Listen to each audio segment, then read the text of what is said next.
Hi, this is Jackie Rockwell with Brass Jacks Bookkeeper, and in this video I'm going to show you how to pull a payroll tax liability report so that you know which payroll taxes are due for a given period. You will go to Reports and then Payroll Reports, and then in the drop-down list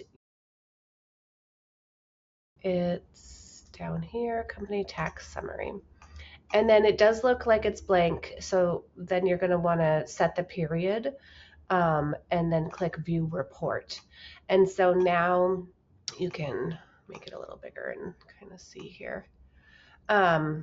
This is going to pull every tax that's been either withheld or like this, withholding one, or the company portion as well. And then you can check the payrolls here. And so that's how that report will get pulled. And then you can send it to a PDF or Excel. If you want to pay it in Brass Jacks, you're going to go to Make Payroll Deposits.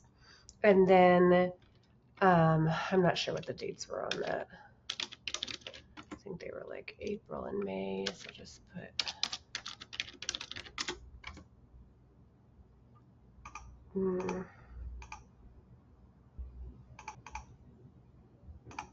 you can use the range up here. You can either put in the dates or put in a period. And then this will pull up with this is how you would pay it in Brass Jacks, your payroll taxes that are due for any given period. Thank you.